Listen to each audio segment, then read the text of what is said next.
Hey, everybody, and welcome back to Everyday Intuition. And this week, I have someone really kind of cool. You may know him as a musician. He's been in bands such as Owl. He has played with everybody under the sun out in LA. But he has a passion for space and astronomy. And why not have an astronomer and an an astrologer and an astronomer together in one show? Look at that. Yeah, they are. Sexy beast, man. So without further ado, I want to introduce Jason Achilles. We're going to go there with that. And Jason, welcome so much thank you so much for being a part of things here. So as a disclaimer for anybody watching, I guess, we were about to get caught up and we decided to forego that. So we're going to do everything now. And it's going to be natural. Yeah, I don't like to plan. And I think I told you, about an hour, give or take. And it's funny when you start talking on these things, you get down these, rabbit holes and, all that other stuff. So none of those other videos you sent me were an hour. They were like way more than that. It's because I'm entertaining. It's because I have good entertaining people on. So listen, so your day. Well, I love to kind of, the purpose of the show is really to kind of bring out how you live within your passion and how you kind of, drive and really bring intuition into it. But then also kind of, there's a science and a spiritual part to this. And where, some of the people that, that I've talked to, they've got their day job and then they have their nighttime, passion, whether it's, I've decided to pursue doing energy work or, shamanism or, whatever the case may be, or musician. You're a daytime musician that nightlife, that has this whole, nightlife as a, NASA consultant. So, first of all, we'll go back to the music here in a second, but how did you actually land a gig as a NASA consultant? Yeah, I was trying to think. So actually, how long ago did you and I meet? Was it before all this crazy stuff? And by the way, do I need to watch my language on this show or not? What's that? Do I need to watch my language on this show or not? Fuck no. Okay. Heck no. Yeah, well, I'm trying to think. I call it a hard I call it a hard PG-13. There's a difference between, going full blown, Eddie Murphy and then putting well placed in there, but man, just speaking of I just went down an Eddie Murphy YouTube rabbit hole the other day. That guy, he's so incredible, man. That I would just kind of pick up on that. Yeah, how funny you should say that, dude. It's my good side. He's how did? Yes, go ahead. Sorry. No. It's an hour. Yeah. When did you and I meet, though? That's what I wanted to ask you. Probably 2.5, 3 years ago, and I think we kind of crossed paths, with whatever music and and everything else, and we just, I think we played 6 Degrees of Jason and Brandon. We're like, oh, I know that dude. Oh, I know that guy, and right. Before you knew it, but this stuff was already going on. I was trying to figure out if this all happened before or after I first met you. I think you were doing the. I don't even know if it's. Have you guys still an owl come out in? There was an owl because I think you were just finishing up recording. I think you were recording Pusher even. Oh, well, Pusher was a long time ago, so it wouldn't have been Pusher. It might have been a new. Yeah, gosh. Okay, I don't know. All right, so yeah, basically. Oh, Jan, you were asking how to get. I emailed them. I emailed. Yeah. That's the short version. Don't hold that against me. But what's interesting is that, when you were talking then, I remember like we grabbed breakfast or, for you, it was breakfast. For me, it was like almost dinner, but you're like on LA time and then you're a musician LA time. And I'm like, yeah, let's get together at like, noon. And he goes, so like, what does that translate to? Like 3 or 4? And I'm like, I think so. Okay.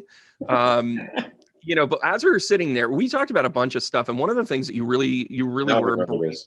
Yeah. The thing that you were really embracing was like, we got to this whole kind of intellectual conversation about, whether astrology is, is real and, astronomy is something you can prove and, kind of all of that conversation. And then like 3 months later, you're like talking in front of, astronomy groups about sound technology. What's the project that you're on with the Sound of Mars? Like that's freaking cool. What are you doing with that? Okay, so yeah, so I guess very briefly, Well, I just got started on a new project too that's totally unrelated. Well, sort of unrelated to that, but yeah, you're a consultant. You're flexible. Well, so I actually, okay, so in 2016, mid 2016, I reached out to the Jet Propulsion Laboratory. Well, I think, yeah, JPL is the one. They're the ones running the Mars Perseverance rover mission, but I think some of the higher ups are not always located on the campus there. So I'm not sure if who I talked to was actually there or elsewhere. But basically, I started emailing people. I had heard that they were going to finally try to fly some microphones on the new rover to try and capture the sounds of Mars. And then doing some more research, I discovered they'd been trying to do this for the last couple decades. And it just hadn't worked for various reasons. But they were going to try again. So you're sitting there and you're saying, okay, dudes, I know what you're doing wrong. No, it wasn't that. No. Everybody, well, they knew what they did wrong. The lander, it was nothing. The first one, the lander just landed too fast. It's the nice way to put it. It's still a funny joke, man. Yeah. Some people call that a crash. It's still funny. But, yeah, it is so funny. There's a word, they call it litho breaking, which is litho means rock in Greek. So, like, hey, there you go. The second one actually was more of a technical issue. They tried again on the Phoenix lander, which I'd have to look again what year that flew. Early 2000s, I think. Yeah. This is bad because I've actually lectures on this stuff, but I haven't reviewed my notes in a while. No, that's okay. But it's almost as if it, when I think you talked about some successes with that, and that, what is the sound that we get from space? Like, what are we actually picking up on? So, well, when the Mars Polar Lander was the first one that tried to fly a mic, and that was the late 90s. And prior to that, or when people realized they were going to do this, a lot of people engaged in really good studies of the atmospheric properties of Mars and how it relates to sound propagation. So you have like 1% atmosphere in the surface, which, as it turns out, will carry sound better than you would think. It doesn't go as far, especially the high frequencies tend to roll off pretty quickly. But Mars there's not really much to hear there anyway. I mean, most of what you're listening for is the sounds that you're making on the surface. It'd be like if you're walking through the desert, you'll hear some wind, but really your footsteps are the interesting part, So the rover's footsteps are the mechanical, the servos and relays and things that move the arms not arms, but the arm, the camera, the wheels cracking on the surface. But the mic there's two mics that are going to be on the rover. The one that I was involved in is actually going to record the landing sequence, which will be really exciting because you'll hear the rockets firing, as this sky crane comes down and releases the thing. So it's a primary purpose to listen to the mechanical part so then they get it right? Or is it more like, what are we hearing when we're approaching? It's the scientific reasons in terms of if you're talking about the actual purpose, like how it got included on the mission, ours was not included for a scientific reason. Ours was included to pair with a bunch of video systems that are going to record. So basically to have audio to pair with video of the landing sequence, but they're not using it to scientifically determine anything. It's more like they just knew that it would be a good addition to the video, which thank God they realized that. There's another mic, which is part of an instrument called SuperCam. And that's sort of the legacy design with some modifications that's been passed down for the last 20 plus years, that initially started with the Planetary Society and Carl Sagan sort of promoting this idea. And they do have a scientifically added value to that, which is how that got added to the mission, which has to do with hitting rocks with a laser from a distance. And then depending on the popping sound that it makes when the laser sort of blasts it real quick, that'll help you determine the composition of the rock without having to be right next to it. So that's how they used sound in a, scientific rationale. The one I'm involved in is much more just to sound cool, I think. The way that is, to me, the way that's really truly, scientific advancement is that, they're smart enough to know, like, hey, listen, we can tell how much carbon is in it Right. by the atmospheric pop that goes into it. Yeah, That's there's insane. smart guys over there, JPL. Yeah, I know. It's like, and I'm going to stick to my joke about how you called him up and you said, you guys are doing it wrong, right? So this is, so you're like the technical, yeah, basically you're like the roadie for NASA now. I officially added extraterrestrial audio engineer to my LinkedIn profile recently. That's freaking awesome. Yeah, I mean, I'm by no means, I mean, there's decades of people that have been trying to do this and have been involved in it. I am now very fortunate to be involved at a time when, hopefully we'll actually get it. That's crazy though. And that's, and it's kind of funny. And I think this is my favorite part of our time together, is to bring this forward, that like, this is done, your expertise came from years of like shows and gigs and running microphone and doing studio work and doing all that stuff. And now you're just like, and now I work for NASA. So the parents at home that are like, my kids in the garage like screwing around with the, I mean, I used to have a reel to reel that I used to play a guitar through. Like, I mean, that's anyways, it had that great fuzz though. It had that great fuzz sound where it was like, whoa. Exactly. And when the tube went, I just wrapped it with tin foil, and then you old school, you razor blade the speaker cone for your distortion, like the Kinks used to do. You see what I'm saying?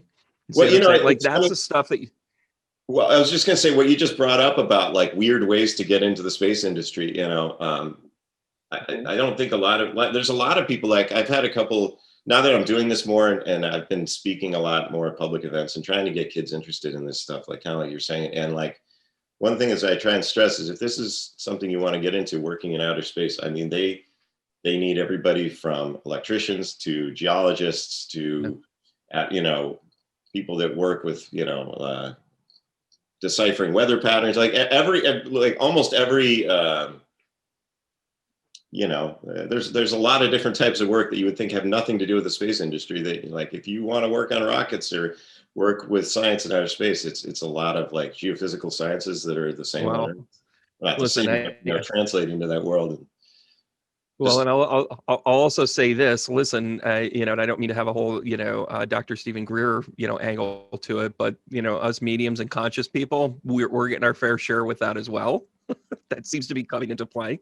But I think it's true to form that when it's living intuitively, like, did you always know you were going to kind of like have a shot at this? Is that part of the reason why you kept skin in the game and you would like watch videos and, read magazines? Because you've been a geek like from day one with this, right? Like, this is just like you were just gravitated to space, right?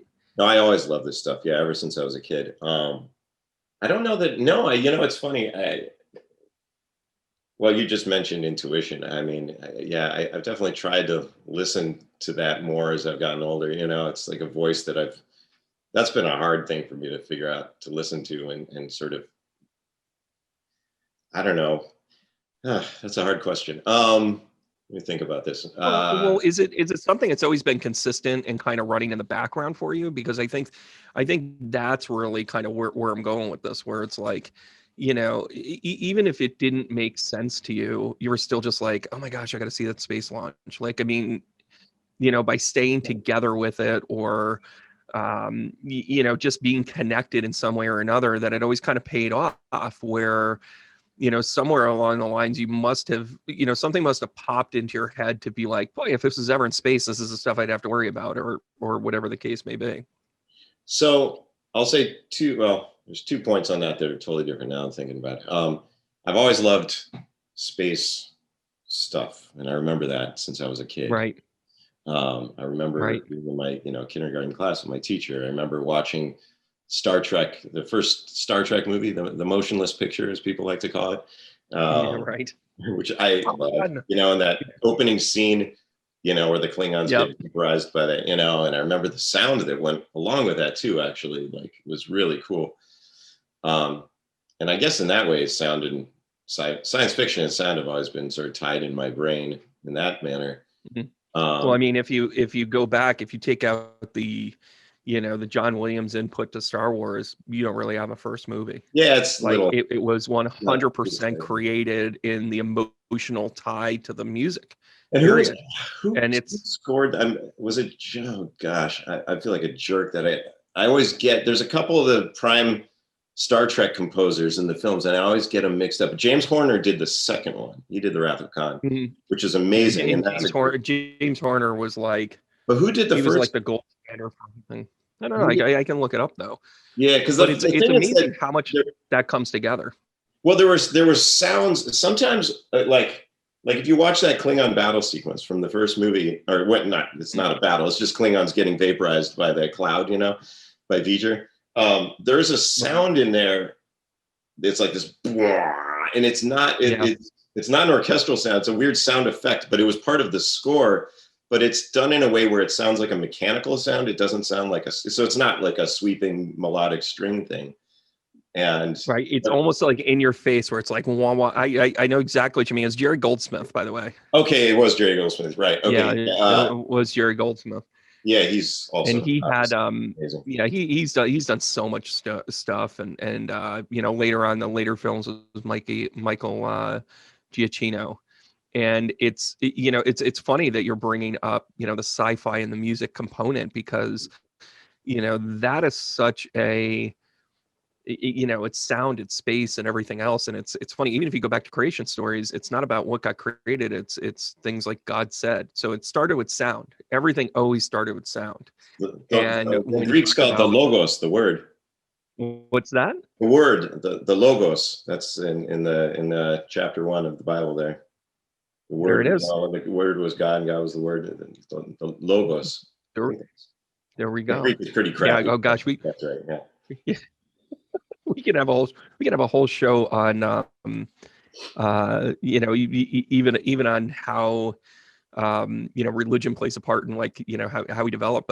But with this, I had an outlet for with sci-fi, for me, and I used to read Asimov. I would read Bradbury. I would read, like, when I picked up a book, I was reading that. I think when I really expanded, I read Michael Crichton. I mean, so I really got away from that. How was, when it comes to movies though, you've got the sound component, attached to that. What, if you had to rank them, what would you say are your favorites coming out of sci-fi that just kept you, channeled, or made you think, or made you bring it to another level?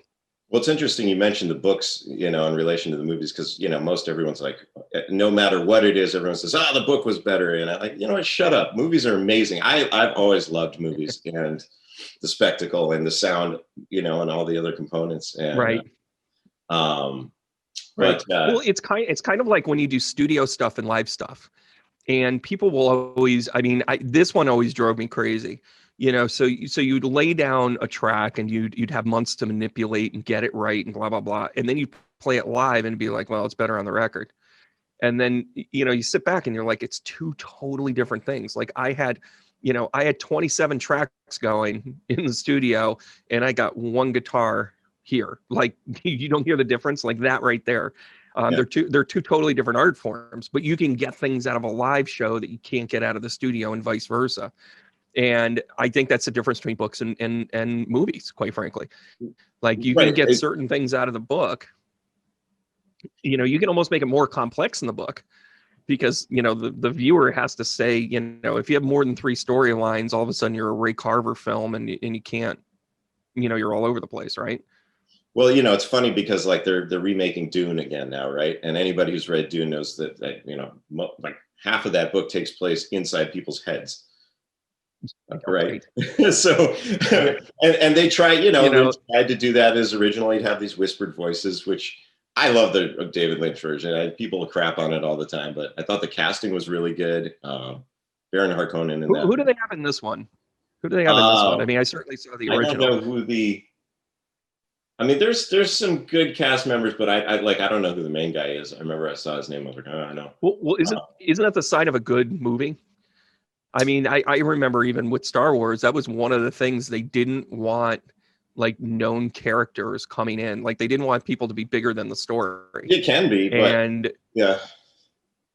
Whereas Star Trek absolutely kept the original, with Kirk coming in and it's like William Shatner, like that is him. Like, you had to bring in another storyline of a different captain. You couldn't say, oh, this is Captain Kirk without hair. Like you couldn't do that. You had to create Picard.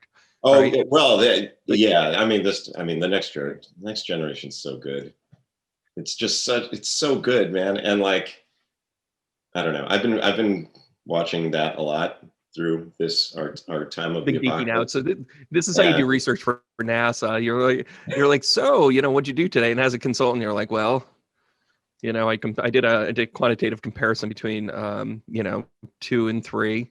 And then I, compared the Next Generation with the original series. Well, wasn't there only like 40 episodes of Star Trek? Like there's like an insanely low number. It was only 3 seasons, and season 3 got a little, with season 1 and 2. I mean, that's the thing, is like the stories, the actual stories in the, people look back on it and they're like, oh, it looks campy or whatever. But like, number one, they had a pretty damn big budget for the time for that show. I mean, for what it was.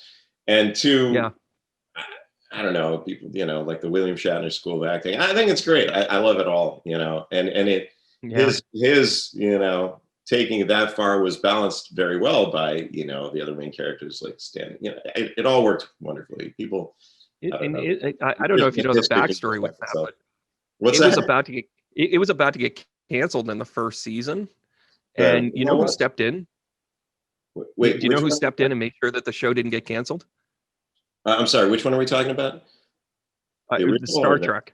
The first one. The original, the TV show. The TV show. It was about to get canceled like in the middle of the first season. And you know who stepped in? Lucille Ball. What? Really? Stepped in and said, this show is awesome. It's not going anywhere. She actually fronted it for the rest of the season. It got picked up for the second and third. Yep, she was the one, and she was also talking about how it was in conflict with one of her shows. She had another. I mean, Lucille Ball became that like really, like that first kind of powerhouse woman in Hollywood that would be like, I'm going to write and direct. I'm going to do this. I'm going to have that. And she, she went through and she was just like, yeah, no, sure. She threw her weight around and kept Star Trek on. She was, every story I've ever heard about her makes her more badass than the last one. Oh, she, and of course, even when you saw her later in life, when she was just like, when she had like tar lung and she's like, hey, how you doing? I'm so here. She had that lovely singing voice going. She just had a brass tacks about her, where she was just like, yeah, I'm not put up with that crap, and I didn't like how Johnny Carson treated me, and I didn't, it's like she just told it like it was, and she had nothing to lose because she knew she was kind of over that hump of like, once you saw me eat the chocolates on the conveyor belt, I was going to be in everybody's heart forever, and there's really nothing you can do. But she put it on the line for Star Trek, and I don't think she gets nearly enough credit for that. I honestly never. I mean, I know a pretty good amount of Trek trivia, but I've never heard that one. That's awesome. There you go. Listen. When that we're all here to learn today, kids. I know, right? So what about the, what about the aspect of, like how music really kind of affects things? And have you ever worked on a movie score? I mean, I think you've done shorts or something. Yeah. Have you contributed music ever to? Substantial. I actually, it's funny. I got asked to score a film by a friend of mine this was a new project he was directing, and he gave me the script, and so. The way generally, if somebody wants me to write something based on material, I try and like whatever that first moment is where I'm gonna encounter it, I want to make sure that I'm near a piano or a guitar or recording something, because that's usually the best ideas will come right then, 100%. And so he gave me, I got through like a page and a half of the script, and then I was like, all right, I got it, and ran to the piano, recorded it, and got the idea down, sang the drum beat into my phone. Ended up recording the whole thing like pretty quickly. I'd say within a week or something, I had it all done, and that was doing on analog tape and the whole deal. So which tends to be a slower process, but and then the film never got made. But he felt bad because I had written this cool piece of music for this film that, I mean, this was, you know, many years ago at this point.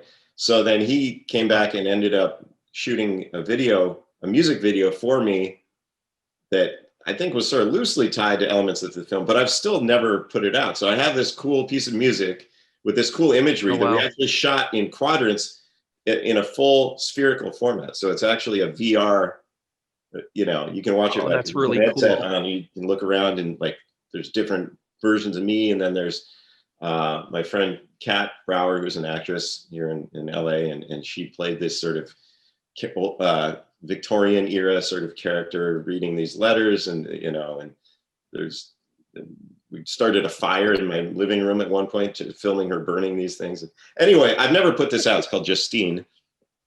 And so I did score a film that never got made and then turned into a music video nobody's ever seen. But it will at some point. Change that. Probably this next year. It's time to change it. You know, it's so easy to upload on YouTube now. It's frighteningly easy to upload on YouTube now. So that, you know, it doesn't surprise me because you've always got your hand in things, and you were bringing up parts of the creative process, which I think is really super cool, because I think, you know, to be able to solve problems, you know, you need to have a creative bone. You need to be able to kind of look at things differently. How does the creative process, you know, how do you keep clean in your creative process? How do you keep it fresh, you know, without going stale? And then how, you know, do you do anything in specific that keeps you loose or keeps you mobile like that? I've never ran out of ideas or creativity or anything like that. My issue has never been not having enough ideas. I mean, I have literally hundreds and hundreds of demos and ideas and snippets of things recorded. My issue has always been having the physical medium to release things in. So one of the things that I've really been doing during our lockdown period is finally getting my online presence worked out, you know, working out my Spotify thing. And so now if you go online and you type Jason Achilles, it looks good. There's not a lot on there because I've trimmed it down to just my most recent releases. But I've now got a platform. And so actually now, so we're recording this now, it's almost Thanksgiving 2020 right now. And I've got a new single coming out in 2 weeks on the 14th, on my birthday, actually. That's awesome. And so I've got, and you know what, by the way, everybody, you can click down below and you can see all the links on how you can get it, both on Spotify and all the other great spots that are on there. Look at that. There you go. It almost seems seamless. It's here somewhere down. There it is. It's right down there. Go ahead. Take a look. Yeah. Take a look. Can you describe the song? Well, the new one. So it's going to be a like an A/B single. The first we're promoting. I'm doing like a college radio promo for it with this company that it's called Planetary Group, and I've worked with them before. They're great. They'll spin it out to college radio, and we're gonna push it basically through the holiday. The first single was called Ready to Launch. They're both instrumental. All this stuff is all instrumental. It's me and the drummer. But the way we did it, which was cool, is that he records his drum track remotely, sends it to me, and I record all my parts. But we do everything as a full live take. So even though it's stacked layers, all the performances are real, actual performances, and we video ourselves doing it. So if you screw up, you have to record a new part, but you also have to record the video again. The new single is a cover tune of a Billy Cobham song called Stratus. That is like of course you're gonna do something like that. Oh my gosh! It's like a fusion rock standard now that of course nerds would know. That's awesome. So how did you? There's a lot of instruments in that. Yeah, and so I'm playing. Oh gosh, let's see. There's two different guitars, the bass line, and this crazy keyboard thing, and then there's like a synth keyboard, and then there's a Wurlitzer keyboard part, and there's a piano. There's three different keyboards, two guitars, and a bass, and so these are all. So I had to record six. And your drummer sends you one track, and you're like, thanks. Yeah, but and you're like, I'll take care of the other 15 instruments. To be fair, my drummer had the hard job where he had to record the entire song for 6.5 minutes with no click track, no backing track, and just play it. Because I don't ever let him use a click track. I want it to, ebb and flow. And so yeah, sure. he had a hard job. If he's a student of Cobham, then he's gonna really kind of be like, listen, I got to give you idiosyncrasies, because Cobham was one of those drummers that we actually took a pretty different approach to it. He's not trying to play it like, because that, Cobham's right, but even still though, you still try and get the spirit of whatever's kind of going on there. And I've noticed that with you, like you had in some of your CDs that came out probably about the same time that you and I met. Maybe you were finishing recording. I'm trying to remember what you were finishing. Calm Down, was that was the first record. It was Calm Down. That's exactly what it was. And by the way, I still love, I actually started to, which is available on the links down below. But that was one of the things where your Photoshop on that cover was freaking awesome. It wasn't Photoshop. That's the crazy part. Stop. No, you were carrying lights around. Yes. So we shot that at night. When I edit this, I'm gonna show a cover of it. It was that made me go, holy crap, that was awesome. There's no Photoshop on that. That is real body paint on me that took hours to do. And then the lights in the air, what we did is a long exposure where I held the image where I've got the arms out, and we flashed it. And then I jumped out of the frame in the dark. And then the photographer ran in with a flashlight, like a clicker flash, and put those stars in this. There's no Photoshop in that photo. That is an actual time-lapse photo. It's crazy. It took us an entire day to do that. Yeah. How great. So that is incredible. Look at that. It's insane. If you show people the picture, it's nuts. When I do the edit, I'm going to drop the picture, and so they'll hear us talking, but they'll see the picture. Yeah. that's incredible. And the music itself, the thing I really liked about the recording technique with that, whether you were using, a few of them you used a loop pedal, and based on what you're saying, you not on the album. Not on the album. Not on the album, no. Performed. Yeah, when I play them live, I use loop pedals, but right. Yeah, the record. And you've been all over the place. We'll talk about touring and all the fun people you hang out with, but one of the things that always takes me, with that when I watch what you're doing, like as a music geek, I'm sitting there and I'm going, oh, he's really got this. And sometimes, whether you're sitting at the piano, and I think I might have this backwards, but is piano your first instrument, and then you learn guitar? Yeah. So how do they play off of each other for you? Well, guitar's a lot easier. Piano is. Yeah. Okay. Yeah, I started piano when I was, I'm still not sure. I was around 7 or 8 years old. Mm-hmm. I started taking classical piano lessons. But I wanted to play. My parents basically, they were like, we're going to make you learn, but you can choose the instrument, And when I was a kid, I'd fallen in love with piano pretty early on from the small amount of TV they did let me watch. And then I didn't pick up the guitar until I was 16 is when I got my guitar, my first guitar that my parents got me. And by the way, I'm going to do another cutaway here. And, one of the things that you did when Eddie Van Halen passed away, everybody under the sun was like, here's my version of Eruption. Here's my, here's the solo to Ain't Talking About Love. And it's like everybody was just jamming out to that. You went the piano route, and it was phenomenal. That was like, first of all, you could feel you being connected to him, which I think you have some ties to him there. And then you also just like, that old upright that like anytime you do a live video, like if you don't follow Jason and you just want like random, musical thoughts from time to time, like he just drops this incredible thing where you're just like, where guys like me with a drum kit and a mandolin sitting behind me, I'm sitting there going, oh, geez, okay. Like I should retire now. But then I'm also inspired to be like, that's really freaking cool. What was Eddie's, influence on you, both as a guitarist and with this keyboard and piano? Well, so it's funny because like Eddie, obviously Eddie's this guitar hero, he's the guitar hero, but Eddie was also he started as a classical pianist first also. And when he was a little kid, and was like, I think award-winning Like he was doing, you know, competitions and winning them when he was pretty young. And when he started playing keyboards, you know, I think he was the first. I think when there was a keyboard magazine that came out, and I think their first cover artist was him.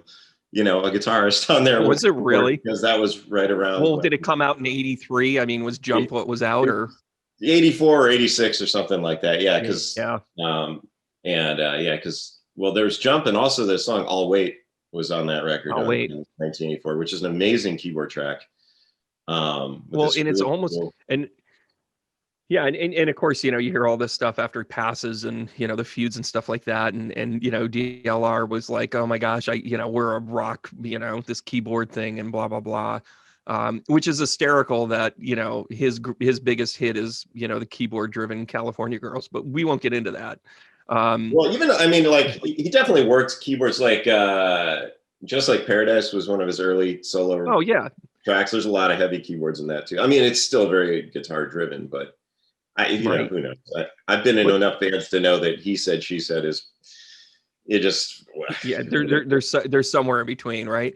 Yeah. But I think where Eddie kind of approached it was that he was, you know, he was one of those guys that he would go back and forth because he'd be like, okay, I need this feel. So he'd sit down with the, you know, at the piano and the keyboard. I need this feel. He'd pick up his guitar, but he was always in front of or had carrying one or the other. I think Eddie was one interview where he's like, I don't care if I have to play a fucking tuba. I just need to get the music out. You know, I think it was more sound. You know, it's interesting with Eddie too. Like if you listen to, there's a song called Big Bad Bill, Sweet William Now. It's a cover tune they put on Diver Down. And that's their father, Jan Van Halen, plays clarinet on that track. And you hear the way his dad plays clarinet and the way it sort of skips around, and you really get a feel for like where Eddie's aesthetic came from and how he would approach the instrument, where it's like it's more non-linear, you know, and like there's a lot of just and the white man swing. It's very hard for. Yeah, well, when I heard it, I thought he was finger tapping. Oh, you know, I pictured somebody finger tapping on a clarinet, and I didn't learn that it was his dad until years later. I was like, oh, okay, all right, that makes sense. Yeah, you hear the way it skips and bounces around, and you can tell there's a genetic, you know, there's something in the blood in that family. Yeah, I'm really, believe it or not, I'm actually really interested to see where Wolfgang goes with this. I heard I heard 2 songs, and you know what? He's got a really good voice, which is interesting. Yeah, so the new tracks he just put out, well, I've heard 2 new songs. I don't know how many have actually been released. One was a tribute to, you know, to his dad, and then the other one is, I remember what I heard that one. But the vocals, like, thank God the vocals, because he played everything on them. Is my understanding, at least. Don't quote me on this. I believe it. Yeah, drums, everything. And but he, you know, a lot of people ask me this, like, why don't you sing? Because I can sing harmony vocals, and I sing in choirs, like with my church, I sing choir, you know. Right. I have a pretty good range, you know, but people are like, why don't you sing lead? It's because I know I don't have a lead singer voice. It's a totally different tonal quality that you need to have. I mean, there's different ways to approach it, but I have a harmony singer voice, you know. Right. And I can give you presence. But you know, I had it's a lead singing voice, which is great. Yeah. Well, and it's, you know, he was born into it. He's lived it, and he has an advantage that we don't have, and that is a studio and equipment. And I don't think this has anything, because like Michael Anthony has an incredible voice, but he doesn't have a lead singer voice. He's got probably the greatest harmony voice in rock and roll, but I think to your point, like Eddie doesn't have a bad voice at all. He's not a lead singer, but he's definitely not. He tried to lead sing once, and you know, we all heard how that went. But but yeah, Eddie has a harmony. You know, so much so he brought in Gary Sharon for that one, and you know, if we can erase some part of history, it might be 3. Well, I'm going to say the same thing every other Van Halen fan says. It wasn't Gary's fault. No, it wasn't Gary's at all. Not at all. Because Gary's incredible. I met Gary years ago, and he had been doing, you know, it was backstage. It was, you know, whatever. And he was just so centered. Like, that was one of the things I recognized about the guy. He was pumped up. Yeah. And, you know, this comes up to, what's that? Like a guy that ever really got into like drugs or partying or anything too crazy, right? Like, no, he didn't. I mean, I think he was more. Weren't those guys Well, I Berkeley think when guys? you're hanging, what's that? Weren't they all Berkeley School music guys or something like that? I think so. I think so. I know Nuno is Berkeley, and I think Pat was also Berkeley, but he, you know, and they all knew each other. They you know, they all knew everybody. You know, Paul Gilbert. He was like that part right behind Paul, but they all kind of knew, you know, one another, and there was that string that brought him along. Right. But I recognized, you know, like how centered he was, and I think too, you could always kind of tell people where it's like, hey, I'm here for the girls. That might actually be what happened with you know, Van Halen a little bit. I mean, you know, David Lee Roth was there for the girls. Eddie was like, that's this is what I do, and if I can get paid. What's that? That's always been my motivation. Yeah, right. Well, you know, there's nothing inherently wrong with that. I'm just saying, together. Right. But what you can make the argument for is like in the creative process, like that's the part where you're really, you know, do you feel like you're alive when you're in the creative process, or, you know, would you rather be creating a studio album, or would you rather be out there jamming? What would you really don't like recording. It's painful. You're so good at it. It's you're constantly thinking you suck. You want to, you know, it's a horrible process, to be honest with you. But I very, very much like having a good recording completed. And I love performing in front of, you know, I love playing live. I've been trying to do these videos to keep myself, you know, these live videos. That's why, like you mentioned, these Facebook videos and stuff. Like I just turn the camera on, first moment I have an idea, and it's really messy, and there's mistakes and crapping all over the place. But I'm trying to just do that to remind myself, you're not supposed to care if you screw up in front of people. Like people don't care if you screw up. They care if you're delivering something genuine, right? Well, you know, isn't it appropriate to say that, like, when you know, when you get out there and you kind of have, when you don't have that recording, you know, pressure, do you have your own studio?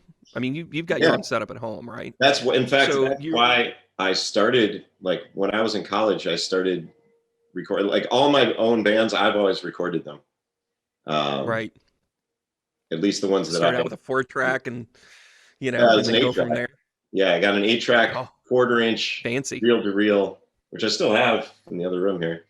I haven't used it in a while, but do you ever want to go back to that and be like, oh yeah, I'll do this, and this will sound really cool, but, you know, then it becomes part of the creative process where you're like, oh, I'm going to do it on this, and then, you know, the music geeks will sit there and go, oh, that's really cool that he did it like that, and then it's like, oh, it's a pain in the ass, and then you're like, yeah, it is, and I'm not doing that again.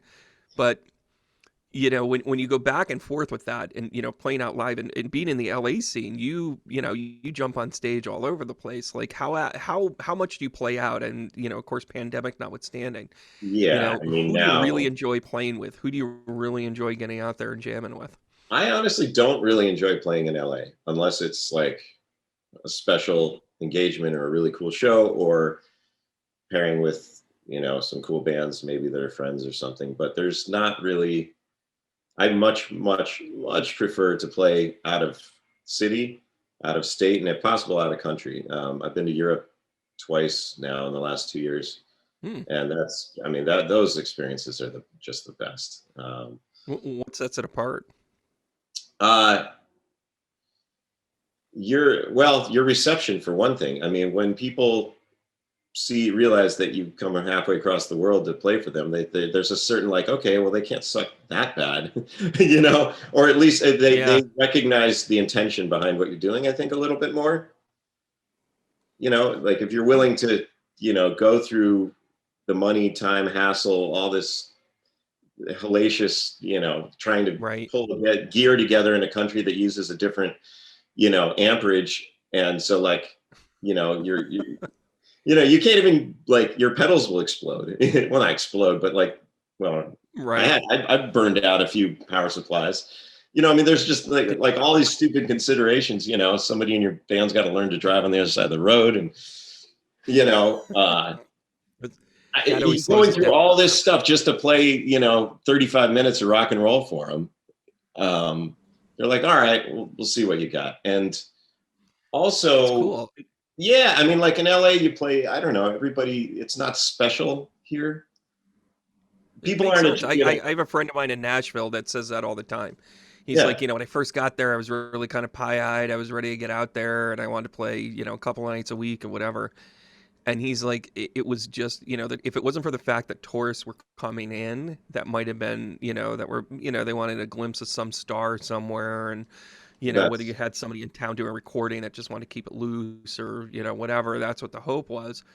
And he even said the first year I was like, wow, this is really great. And then he started to realize like this is kind of crappy.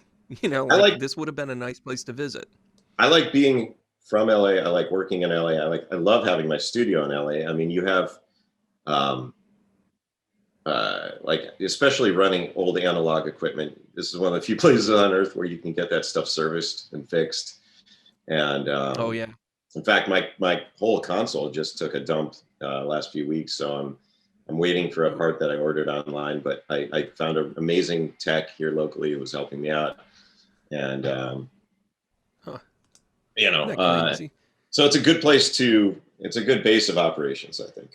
I would say. So wouldn't yeah, I mean, that's good. Of course you can fly everywhere and But for you're performing, yeah, I like to get as far away from here as possible. So how was so you were in Europe last year, right? Yeah, Like at the beginning 2018 of and last year. 2019. Yeah, what made you choose Europe? What made you say that's it, I'm gonna go there? Was it the challenge or was it, oh my gosh, I sold 10 CDs there, so that should probably be No, someplace I should go.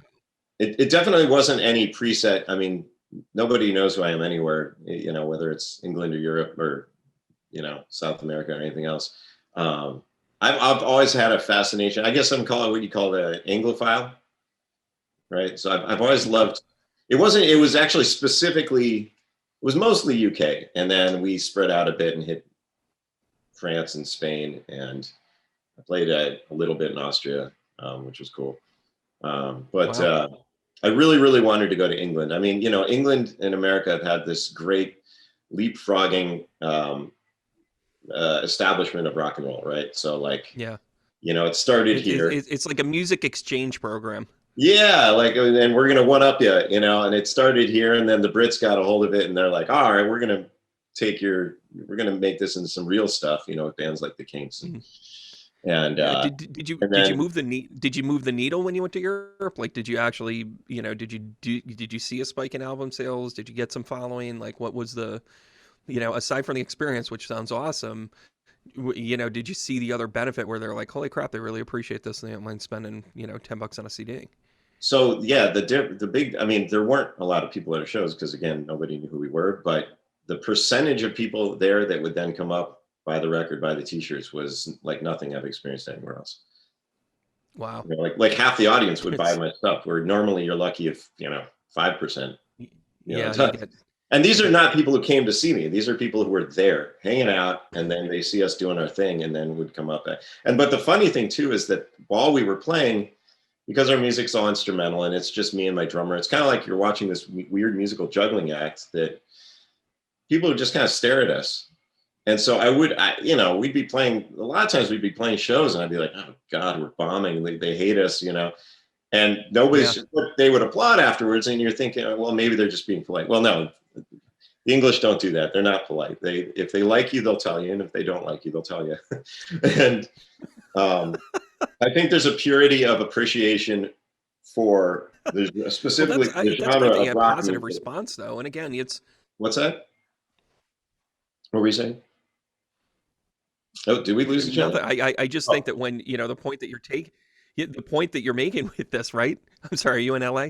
yeah. The point that you're making with this is that, I think when you do a tour like that, when you go out there and you're like, okay, I made this, I've created this, I want to support it, I want to sustain it, your expectations become, I mean, slightly above like, how am I going to get to each city?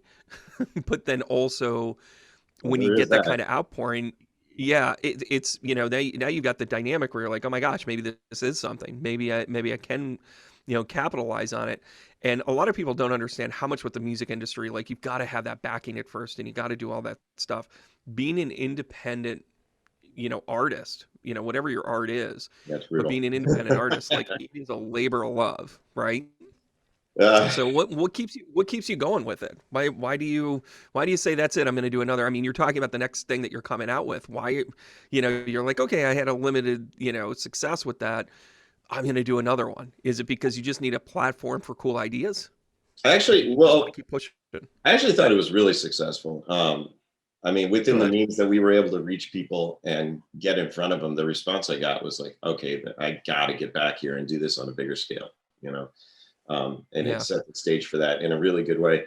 But yeah, like kind of like I was saying before, like what gets me going is knowing that I have an outlet, knowing that I have a platform to, like I don't.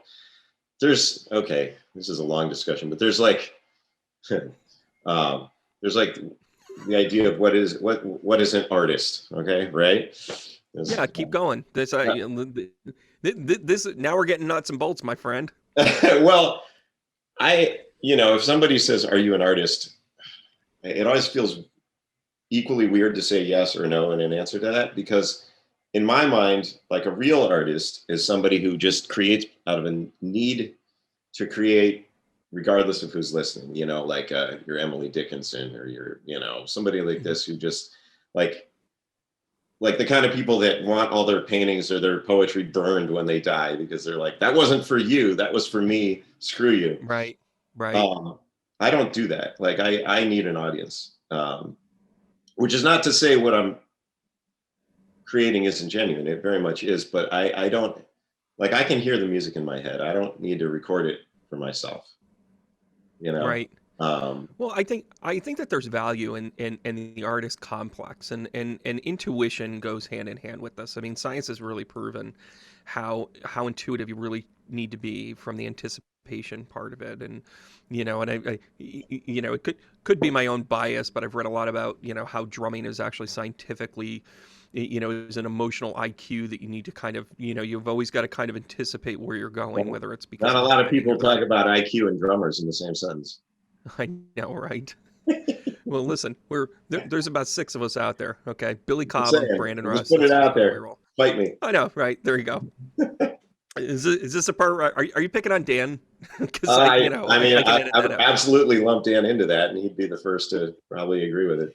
But what happens though is that it's there's an anticipation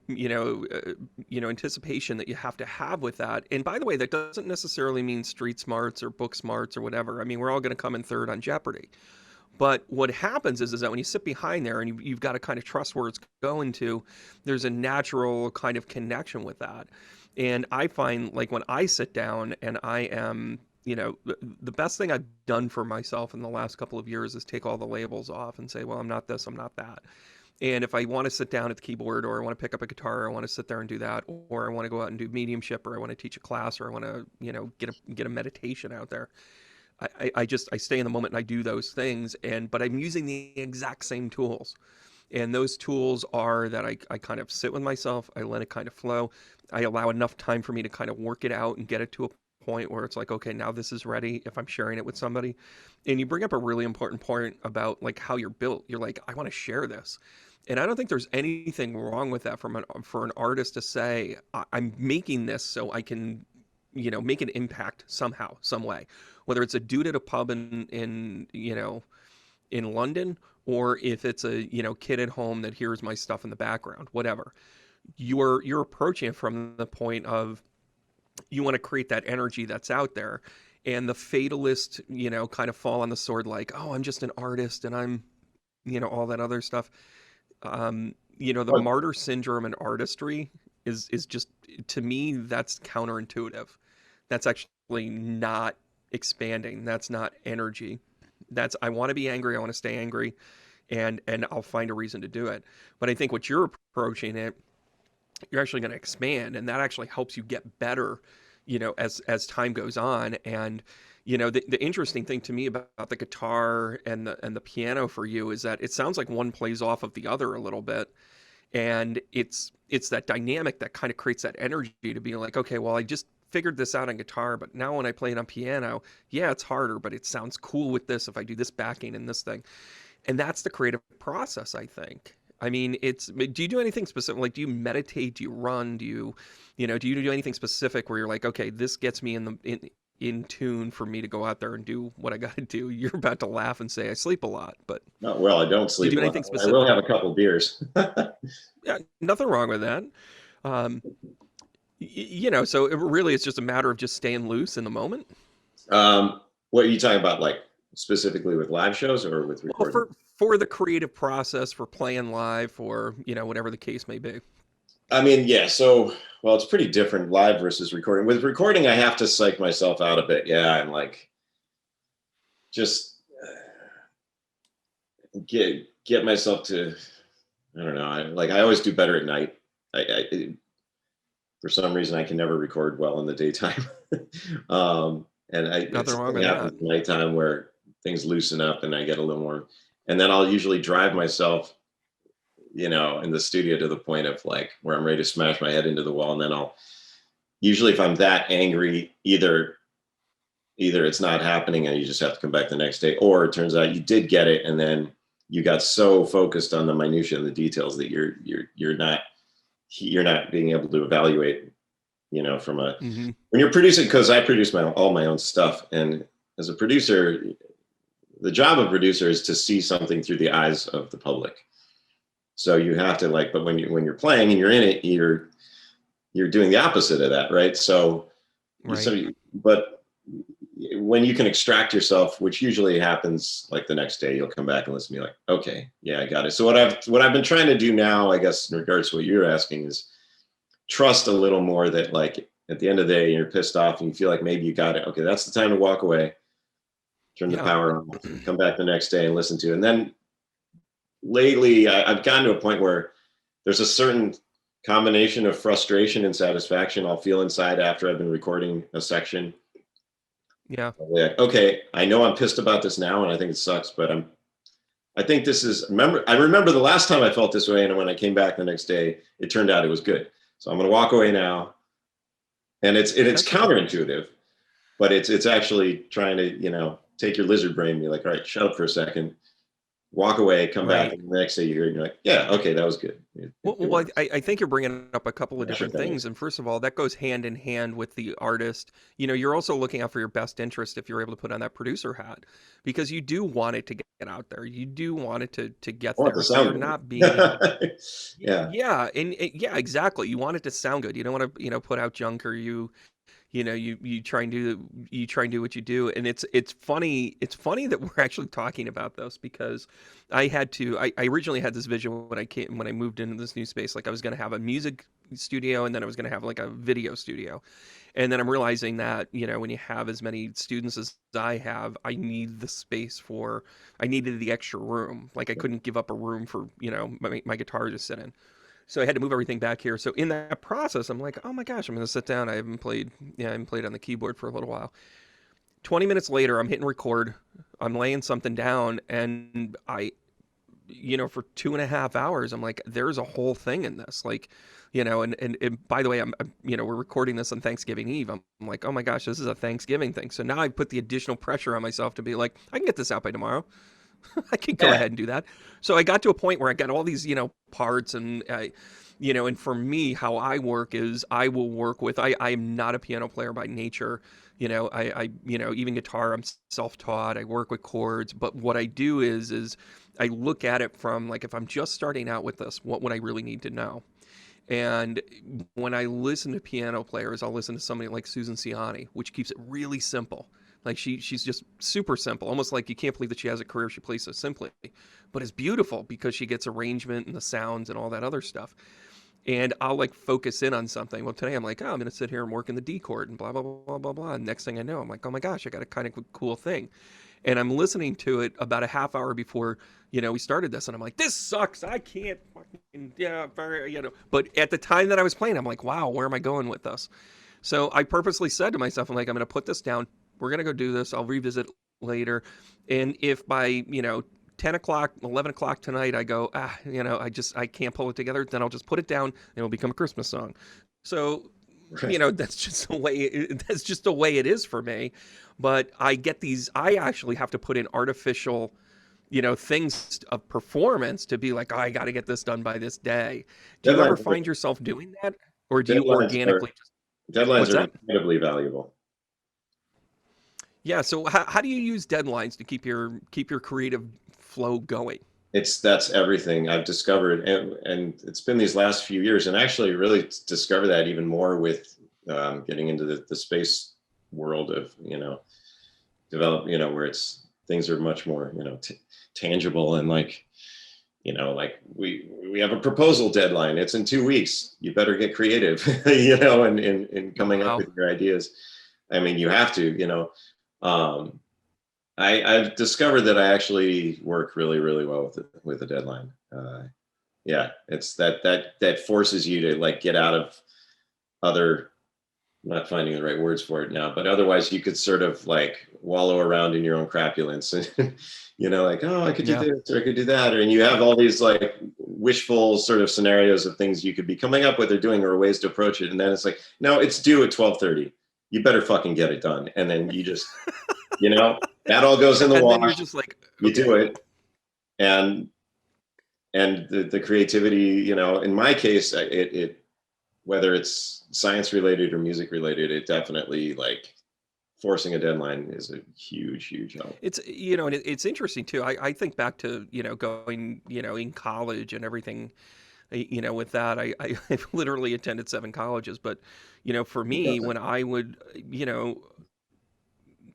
look at the calendar of when things were due, and I'm like, and I would just start laughing because I'm like, I know I'm not going to start this until like the day before. Oh, you got a 45-page research paper, it's due on Monday, and Sunday afternoon, I'm pulling on the library doors, going, well, the library's closed. What am I going to do now? And in Right. 1993, that was a Oops. real conversation. Well, Oops, it's I'm different too pulling out because my pair. I'm well, breaking I'm out my like I'm creating all my own deadlines. That's I mean, not arbitrarily, yeah, but like everything I'm doing in my life are things I want to do. I don't have. I mean, well, I guess technically I do have a boss in terms of there's a supervisor I report to at JPL specifically for the work we've been yeah. doing with the rover. But like I have a new space-based project, which it's my project, and everybody's contracting under me, which is amazing. But like these are It's all when great. you create your own deadlines, Yeah. you know. And isn't it important too that like, it goes back and forth between the music world and the work world and that sort of thing. I mean, I'm still laughing at my analogy that, you're a musician by day and then you're, moonlighting, working for the Jet Propulsion Lab. Like that's so cool. And it's so what are some of these projects? And again, I don't want you to, say something that you'll have to, you know, make me go missing after if you share too much, but No, no. what are some of the things that you guys are working on now, and what should we keep an eye out for? Well, there's the music stuff, which is Hmm. doing what's doing. I got a couple Which of you can get the links below. yes.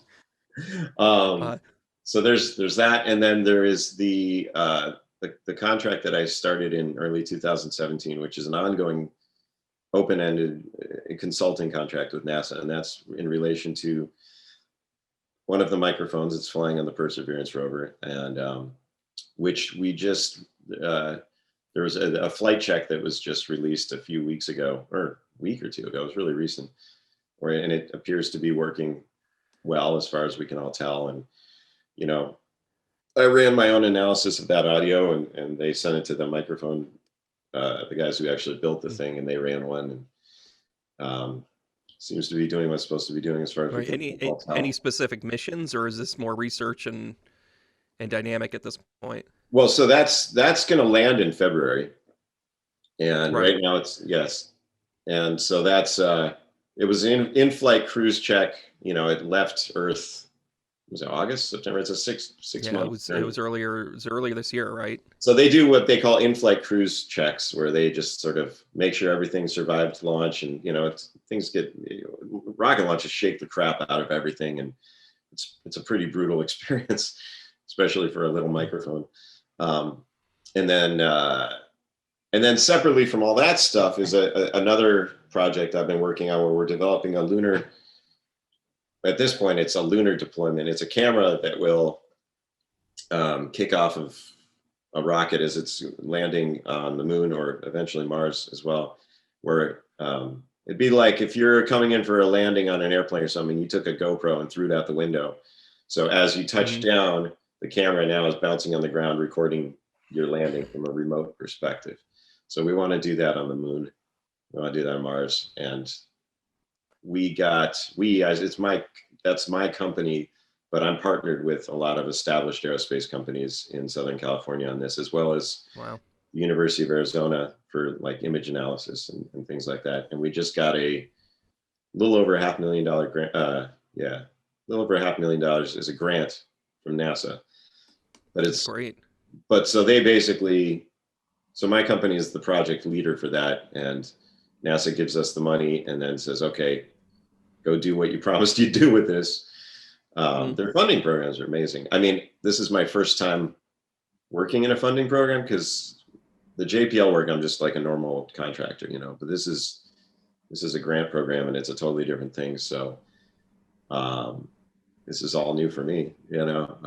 But that's incredible, though. I mean, it's you know, I mean, Jason, you're one of us, you know, working in space.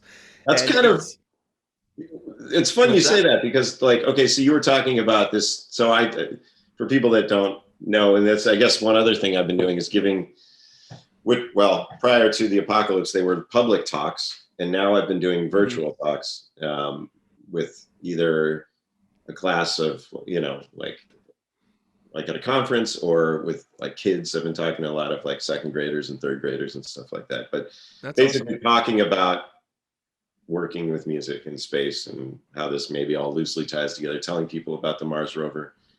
Damn it, what? I don't remember why I just brought this up. There's something you just said about, no. What was the comment you just made? I was kind of where I was about to go with it was really to kind of talk about, you know, how cool it is that like you're one of us, and you know. Oh, that was it. The music okay, yeah. So no, that's the whole point, is that I've been trying to approach the world of, you know, space travel, rocket science, these things that, you know, normal people think are like sort of fantastical, and you know, I mean, rocket scientist is kind of like astronaut in that world of like impossible things that people do, right? And what I've been really trying to do, and when I give these talks and things like this, is sort of draw the line between like what seems crazy and, you know, and like what is normal, and that there is a much more of a through line there. You know, that's why I would like, when I talk to kids in particular, I really try and use the music connection, because almost every kid plays music, or, you know, music is a very tangible and sensible thing to people. And so what's the craziest question you've gotten from a kid? What's the craziest question you've gotten from a kid? Oh, one of them just asked me if I had any kids. Like, I'm not sure what that has to do with any of this, but okay, I guess. Well, I really like my time in Oklahoma City, but I don't really know if I. Yeah, I didn't really answer that the way I would have wanted to, which would have been funny but inappropriate for young children. Well, does the topic, you know, and I'm gonna go here, because when you start talking about consciousness and intuition, I mean, there's a natural vein into the merger of the science and then the spiritual and all this other good stuff. You know, when we get into deep space, when we get to Alpha Centaurian, like what do you think we're going to find? Are we going to find humans? Are we going to find light beings? What are we going to get when we get there? What do you think, based on what you know and where you go with this? And I know you're in a spot where you're like, Brandon, I can't go aliens here, but what do you think we're going to find? Well, I would love it if there was some aliens. I mean, in you know, the deep space, you know, beyond the reaches of our solar system, I think will be far beyond the point where any of us will be alive, unfortunately. But it would be wonderful if we were able to discover evidence of microbial life within the solar system, and then trying to figure out, you know, did that generate, you know, did it, you know, trying to establish how hard, or, you know, what the difficulties are of life being created, you know, independently on it in different places, or, you know, I mean, Yeah, I mean, I'm not a biologist, so there's only so much I'm qualified to say Right. about this. But You're like, listen. If they, if they've got a band, I'll jam with them. Like, I get it. I totally get it. But I mean, actually, to that point though, our advances with that, and I'll ask you a question about Elon Musk here in a second, but with the whole dynamic of where we're catching up in terms of technology, I mean, mm, some of the technology that's out there now, we're really not that far away from it. And when I say not that far away from it, if we stay on the same pace that we're at 30, 40 years from now, I mean, they're talking about things like black hole technology, which kind of creates its own wormhole so that it's an energy driven thing. There's particle dynamics. There's ways to kind of create thruster stuff, and forget about nuclear. It's just not practical. But if it's, if we can kind of see in theory where this is and build up to the theory, realistically, I think it might be at the tail end of our lifespan, but we got a half a shot to at least know that, there's a step that's coming with that. How important is Elon's work, in all of this to kind of, the privatization thing, I think is a tricky thing, but do you think that's advancing us? Do you think that that's something that's going to encourage that next step where we can find microbials, we can find, water or whatever the case may be? well, it depends. I mean, everybody's motivations are different, right? Well, you just summarized that in a hurry, didn't you? But I mean, Well like you played. talked about if things go at the pace they're going, right? For example, so if we Right. rewind back to Apollo, if things had continued at the pace they were going then, we'd be a lot farther now than we are. So you have to look at the motivations behind what caused the pacing at the time.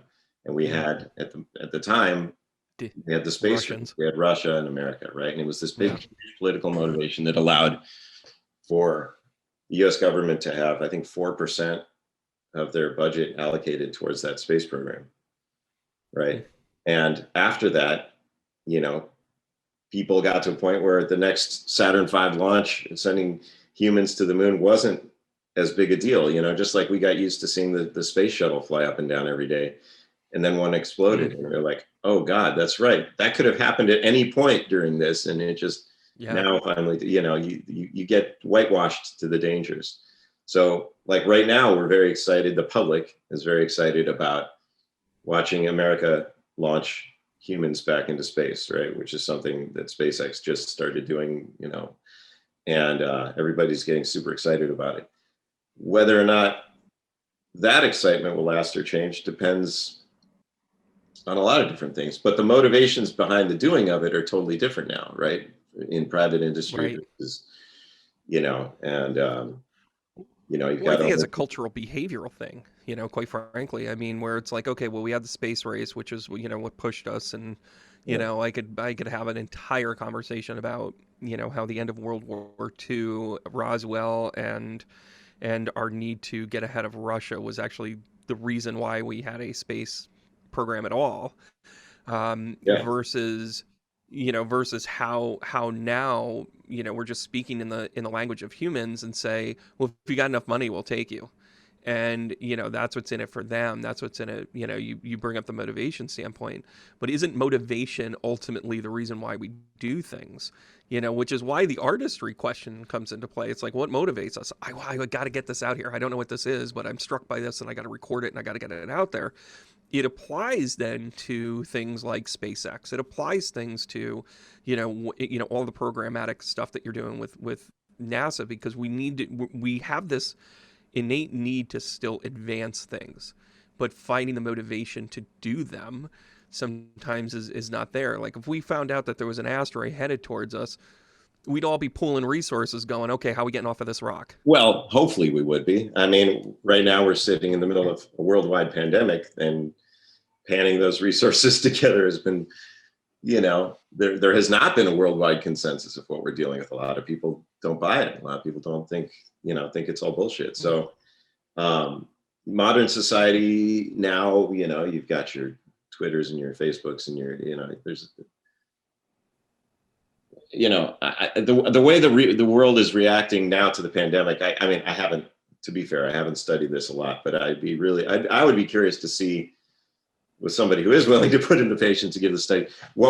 How did the public react to the 1918 pandemic? Were there as many people claiming hoax, then as now, and how did they, obviously we had the roaring 20s after that. So there was a strong recovery and things went nuts. Right. But, well, everything's got cycle, right? I guess. So does that mean we have to wait until like till 2060 to get a space race going again? Well, so the motivation is totally different now, right? So, yeah, that's what I'm saying. Like, what's NASA's motivation now? What are these private industry the people running the different private industry rocket companies? There's a few of them out there. Like, you got to look at what's pushing these people and sort of historically what's pushing these people. And in a couple of those cases, you got billionaires running these things with a place like a company called Rocket Lab. I don't know if people are familiar with them. Started by sort of the brainchild of this guy named Peter Beck, who's a very bright and very cool guy. Okay. And what's his motivation? What are people? Space needs it. And then NASA has its own thing, which is a conglomerate. Do we need competition? Does space need competition? That's kind of the underlying thing that you're showing here. Like, there's this think tank, there's this think tank, there's this think tank. And is it, which creates its own space race, so whether it's because you have countries that have the friction that, create a program, or if it's a, SpaceX versus, space Y or space Z or whatever the competitive balance is, does that then create our advancement? How else are we going to advance if either we don't have a competitive reason or a fight or flight reason? Can we explore space in the idea of progressing humanity? Can we do that? Well, if we all agreed that it was progressing humanity, heck yeah, we could all do it. But, it's like, you still got to, again, if you're dealing with somebody like NASA that's requiring, public funding, you have to rally people behind the cause, right? And then what's the cause? And there's still people out there that don't even believe we landed on the moon. So, there's, you're fighting a hell of a battle there.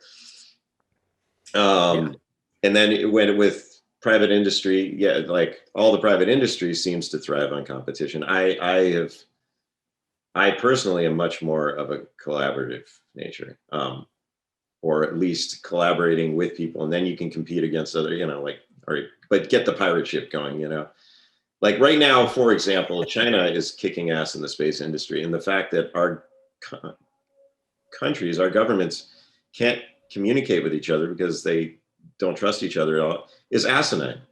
We're holding back development of so much in the way of technology and progression that if we were able to combine the resources of America and its allies in the space world with China, they just launched a sample return mission to the moon.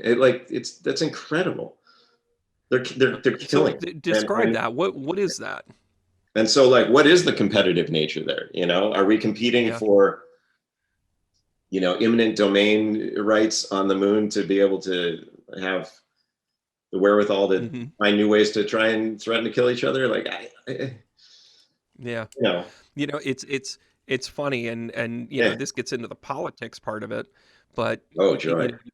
When you when you look at why did we go to the moon and all that other stuff, it's as plain as day. It's to get our flag on that rock. That was there was some at least intrinsic motivator to do that, to get that still shot. And it's if that's going to be that, I think we all have to kind of look past that, quite frankly. Well, it's interesting.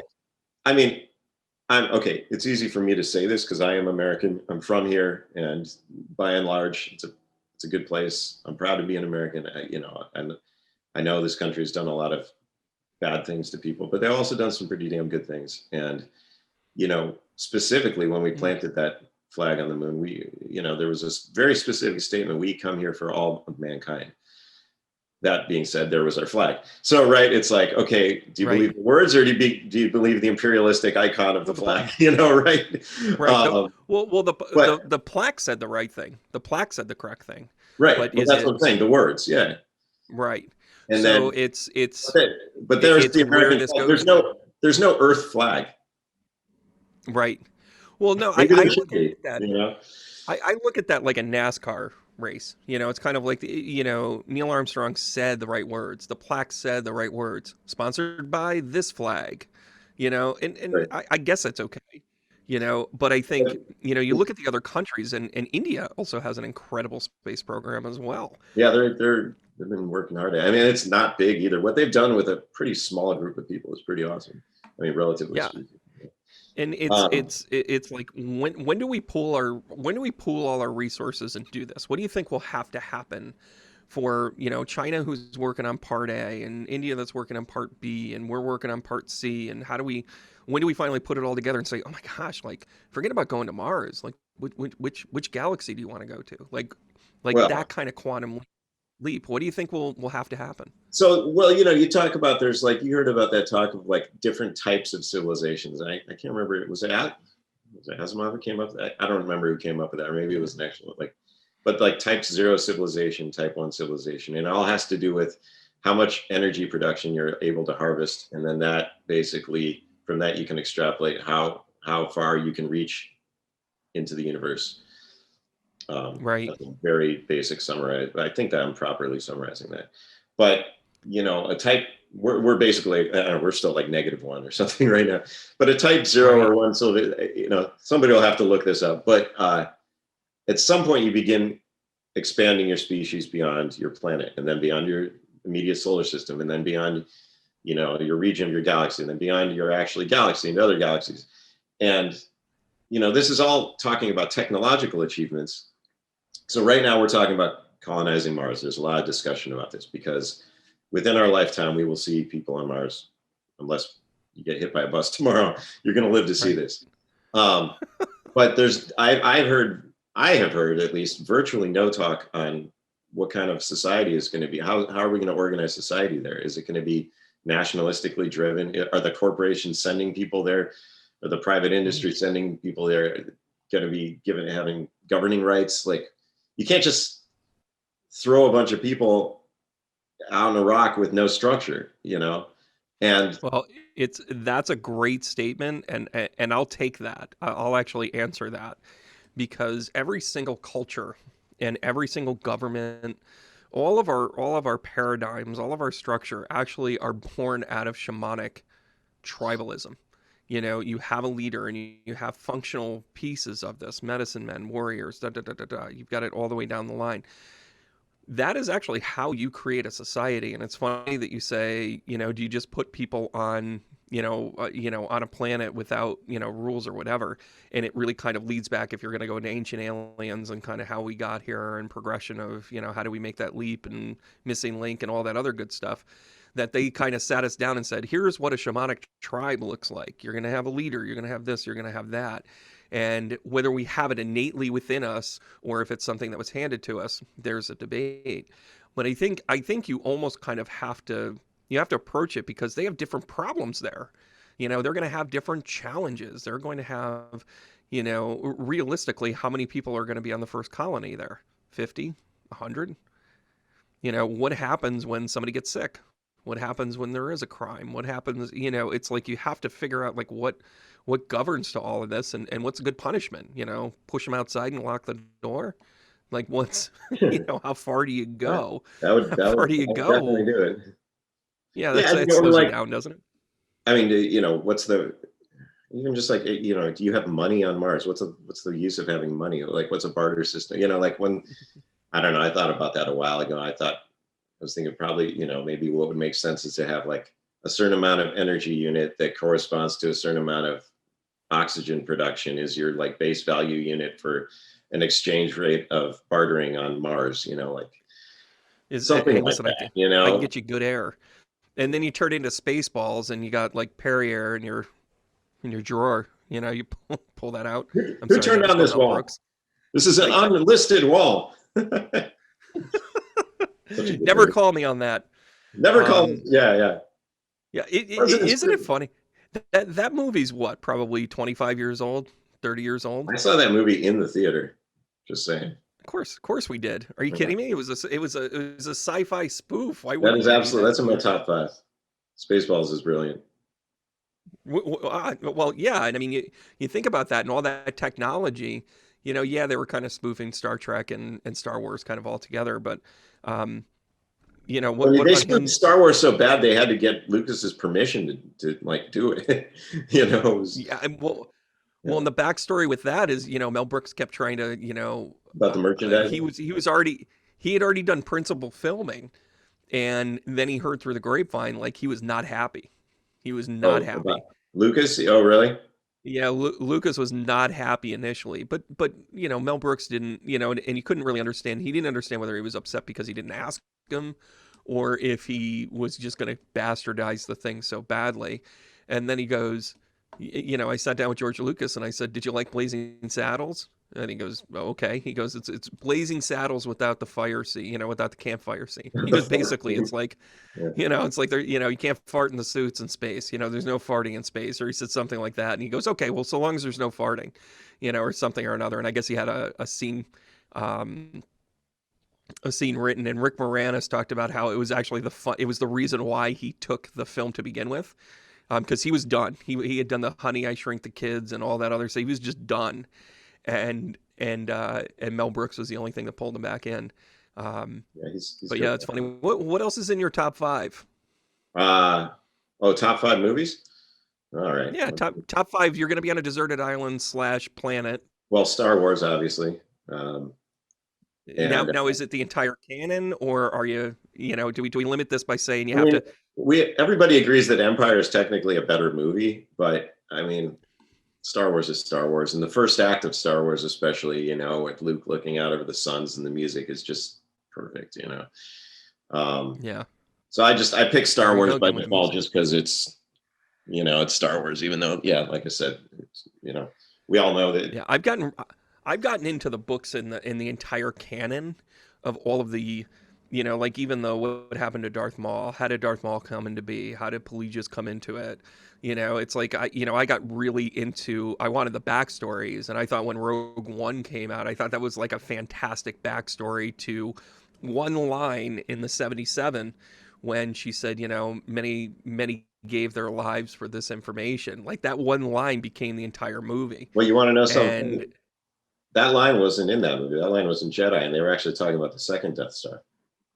A lot of people mixed this. really, Yeah, yeah. Many oh my Bothans gosh, died so to I bring us missed this that, huh? information was from Jedi. Look at this, But such trivia. yeah, but Awesome. there was, I can't remember what the line was in the original Star Wars, but they mentioned that. But the line that everybody thinks that it came from is actually. From Jedi. Yeah, but it was John Knoll was the one who first proposed that. He's a visual effects supervisor at ILM, and he came in. Really? Yeah, he That's came great. in and initially proposed the idea of making a whole film based on how the hell did they get these plans? What happened? And then Yeah, of course that's the end awesome. scene in Rogue One is so awesome how they tie it in with Oh that yeah, scene of Vader going down the hallway and you got all the right sounds and the effect and visually it matches perfectly and it was they did a good job of that. That was thank yeah, God. and they also they were finally able to give some credence as to the depth of the evil that Vader really was. Like you read the books, he is one badass. Like he just doesn't care. I mean, he just He wasn't a nice he's like guy. he has complete disregard for human life. And in the story, in the movies, I mean, this is a part, full circle conversation. The book between, the difference between the book and the movie. The movie just sugarcoats him as this, kind of like dark guy that he's part of something bad. In the books, they go into the slaughters. They go Right, but the into books the were these books all like authorized? I see. I don't know. That's the thing. It's like what's canon anymore, and it gets really confusing.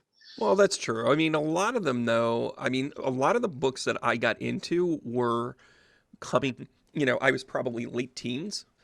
So these were probably closer to the franchise, like hey, we want to have stories that are I attached to think there this. was stuff that was like officially canonized, but then didn't they end up going against a lot of that stuff when they made these new movies?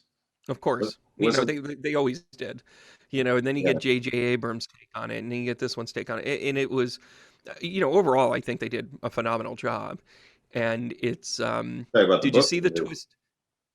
The movies. Oh. The movies. I mean, I think the movies were incredibly satisfying. I mean, the one thing, when you talk about like the artist conflict, the whole Jar Jar Binks creation was to get younger kids involved with Star Wars, and to adults were like, come on, really?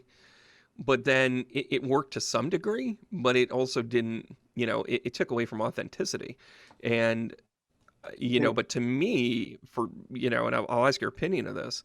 In the final movie, when you saw the twist of her being a Palpatine and all this other good stuff, like how did you feel about that? Were you like, oh, this makes sense, and this is this holds up for the entire? We talking about? I'm talking about the final episode, episode 9. I didn't know what the fuck was going on by the end of that movie. I was just like, yeah, that's what I thought.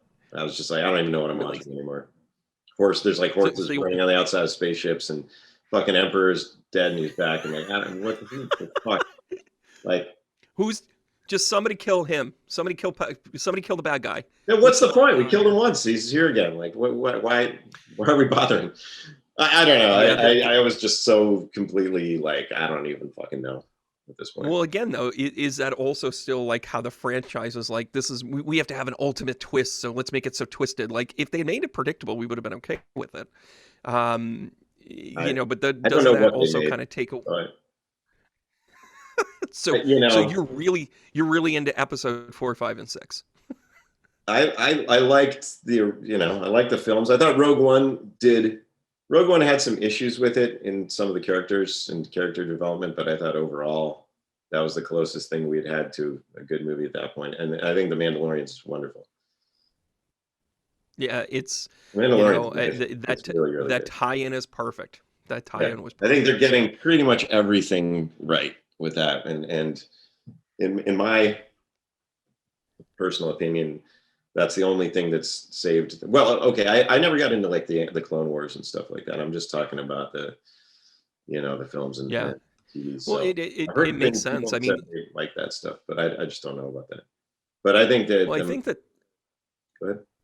No. Well, I was going to say, I think that the geeks that like appreciated Rogue One a lot because it really was authentic to the time and it sewed it together, where the other ones were just like, oh yeah, well, we don't necessarily have to tie it into anything. We're just going to keep making shit up, and then you're confused by the end of it. I don't think it was with the first 3, 1, 2, and 3, I don't think the issue was necessarily the story. I think the issue was the movie, how they told the story. With the last 3, I don't even know what the fucking story is.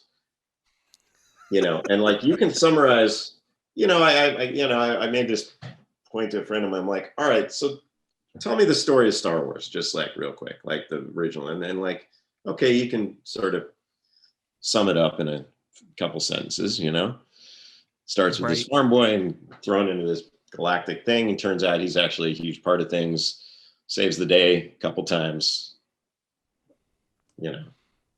unlocks his power, fights his dad. There's a lot of like cool little subtext, right? But it's a very classic, like simple through line of storytelling with some, cool kernels of stuff on the end. But there's a nice simple through line. All right, what happened from 7 to 9, and just give me a basic synopsis? And I just got this like blank sort of like, yeah. Do you think that had something to do with the different directors? Because you literally, I mean, you went from, it was J.J. Abrams. I forget who the 8th one was. I forget who it is. I'm kicking myself. And then J.J. Abrams came back again. And it's like you flip-flopped, like, okay, we're going to go over here and, that sort of thing. I think continuity is a big problem. But do you think that had something to do with vision in general? Yeah, I mean, there's no... It's a big deal. I don't think there's I don't see any connection between where they started and where they ended. And to be fair about it, it also lost my patience about halfway through to even continue trying to look. But yeah, it's too long. I mean, when you think about it, that franchise took 35 years to bring out 9 movies. Well, and it was eventually 11 movies. And a Christmas special. Don't forget the Christmas special. Oh, who can forget the Christmas? Christmas special was awesome. And by the way, now there's a Lego Christmas special. We could forget the Christmas special. Yeah, there you go. All right. Well, Jason, thank you so much for joining us here today. Are we done? Okay. Yeah. Sorry. I had no idea how long we've been talking. 4.5 hours. 4.5 hours. But it was great catching up with you. I'm always enamored not only by the music, but also all the work that you're doing with, with the science of space and all of this. And the music stuff is phenomenal. And I can say this with some, with some like personal backing. When you listen to his music, you're like, wow, this is really, really good. Now that you know a little bit about how, what his process is, I think you'll have a different appreciation for it. And it's just good stuff. Now I owe you that $5. No, we're good. By the way, you know what I totally forgot to do? I have my Jason Achilles t-shirt that I wear every once in a while, but I'll wear it on another podcast. That'd be amazing. And then it'll be, yeah, there you go. I would say congratulations on getting this because this is only your 12th episode now, right? Is that right? Yeah, this is 11, 12. Well, yeah, congratulations on getting this going. It's been really, and you finding a way to stay creative through all this. It's awesome, man. Yeah, and and it's funny. It's our mutual friend actually saw me up front. I once did this is a true story. I actually did a set video where I interviewed someone because I wanted to bring it out as, he was a local author and a friend of mine, and we just, talked about stuff, and I just wanted to kind of, do that.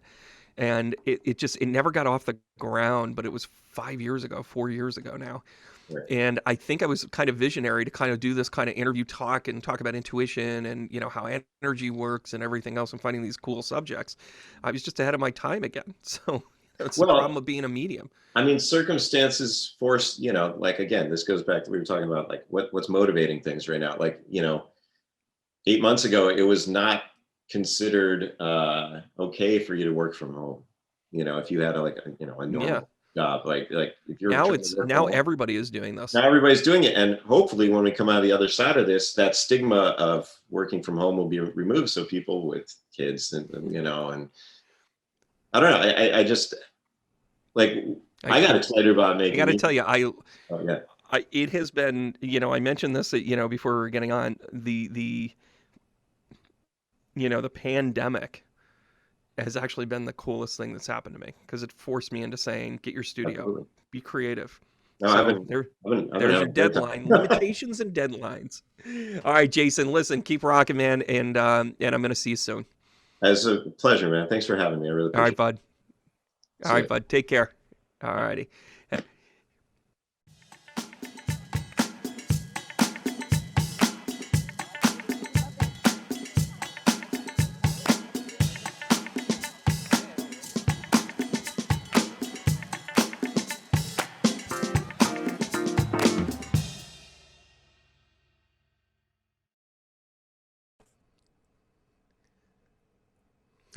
Hey everybody, it's Brandon again. I'm sorry to kind of come in after my whole, beaten path thing, but I decided to do this. I was actually going to try and, try my hand at wizardry, aka editing, and I was going to actually plug in some parts of what, of things in Jason's background, similar to what I did with some other videos, and I should have done it in the moment, and now I just kind of know that. So instead of going back to school and getting a master's degree in audio engineering, although he'd appreciate it if I did, I decided to just kind of do a reaction video here at the end of it with his latest release. And, a lot of times in reaction videos, what people end up doing is like they act like all in awe, like, oh my gosh, did you hear him do that? And that was fantastic. And, that sort of thing, which is cool. And I want to react to it that way. But one of the cool things, about this is that I followed Jason for a long time, and he thinks outside the box. And I can't help but emphasize that you've got to check out Owl the Band. Dan is an incredible drummer. He hits the drums as hard as it looks in the video, just to let you know. And Chris Wise is just one of those savant musicians, and Jason is certainly right in that, same thing. I mean, he's an audio engineer in space, for crying out loud. If you haven't seen the podcast with him. It's a great conversation. We talk about sounds from space. We talk about space on, space and life out there, and how intuition kind of plays into it. And I can't emphasize enough just to check out his entire body of work. His dedication to Eddie Van Halen when he passed is nothing short of just, it'll move you back and forth. Maybe I'll do a reaction video for that. I clearly have a man crush on him. We'll keep it there. It's a good thing we're bi-coastal, and that's the only bi part of us. And it's, I hope you laughed at that. But it's very much a, to me, it's very much a part where, I can't get enough of it for lack of better terms. So, without further ado, I want to actually bring up his latest work, which is a cover of Billy Cobham's Stratus. And I am here to tell you that without a doubt, this is one of those tunes that for a, guitarist, keyboardist, and we covered that in the podcast. Again, watch it. I'll put in the link below in this standalone. So whether you're seeing this at the end of the podcast, great, you stay tuned for a great one. But if you haven't seen it and this is your introduction to it, you got to go check it out. We talk about some really cool stuff. But for him to want to say, hey, I'm going to do Stratus, of course, it is connected to space. I should probably just start the video and kind of go from there. So that's what I'll do. And I'm going to share this, and away we go.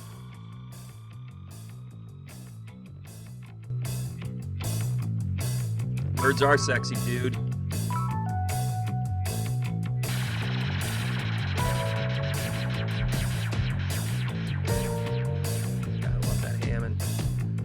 Of course, he's wearing the NASA Funk shirt. He's qualified to wear it. The rest of you, not so much. And as a drummer, to tackle Billy Cobham, he only hangs with pros, man. Total pocket groove. And let's be honest, what you're actually seeing here is Jason's playground. Yeah, I'm going to talk over it. I'm not going to impart wisdom, but I love the Frank Zappa in the background.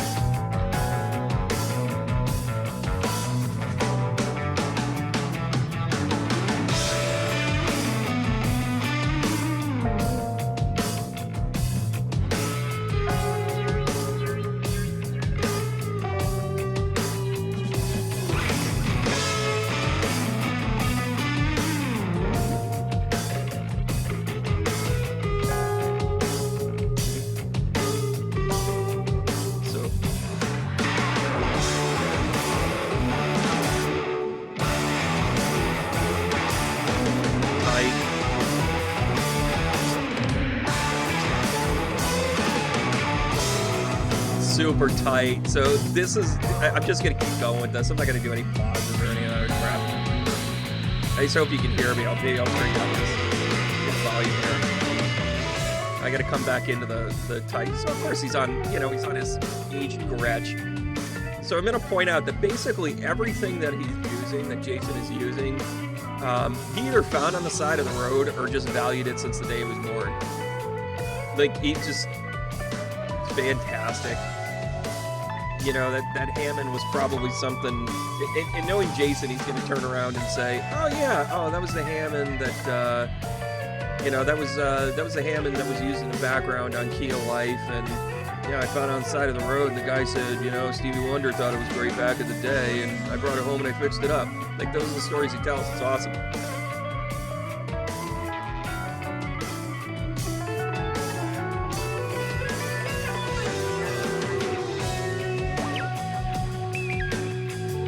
Okay, this is the reason why he covered it right here. I guarantee it. Here he goes crazy on the keys.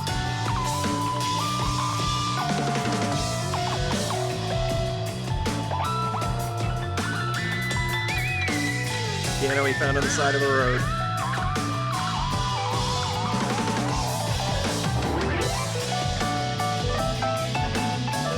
Pro 2 suck.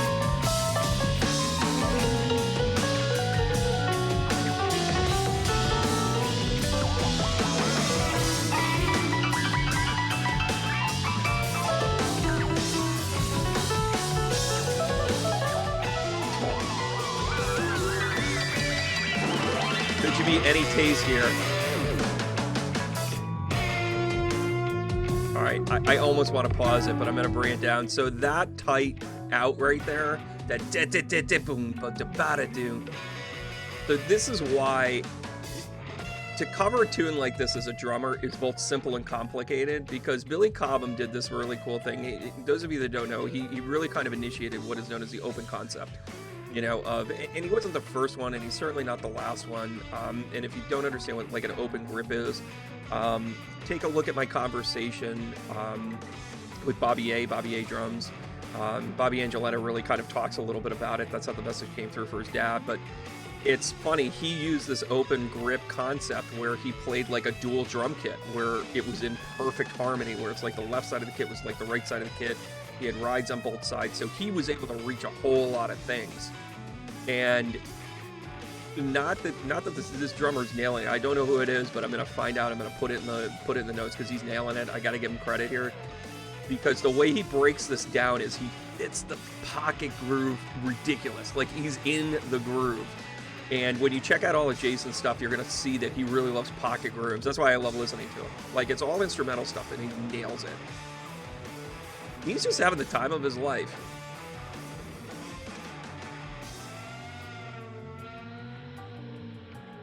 Yeah, so more nuanced stuff. Let's bring it back up.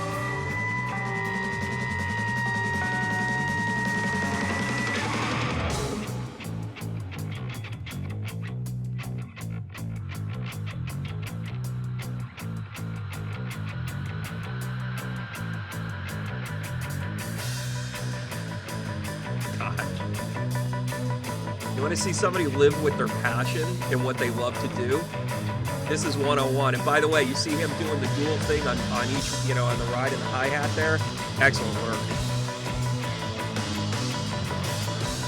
And this is a punch group here at the end where it takes the original concept and it basically inverts it, whereas ones become threes. As 1-3 becomes 2-4, it does it back and forth. It's really cool. So it almost sounds like he's playing it backwards.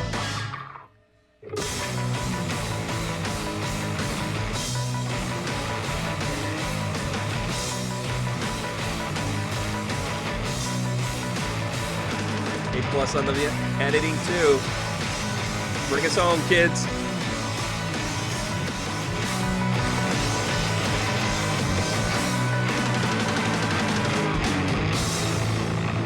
Yeah, own that. Yeah, you did okay, kid. Wow, that's just fantastic. I'm glad I'm able to make another video out of this. And it's just, I just enjoy, you know, I wish I could play every day again. And I think I could if I really, you know, put my mind to it and started to, you know, just find time. But my encouragement right here is you really can find time to do that. And that, what you just watched, yeah, it's a great cover of a great tune. Yeah, it's connected to a couple of his passions. We're talking about Stratus. It, you know, has the inference of a, you know, not only musical greatness with Billy Cobham, but then also, you know, his passion for space. But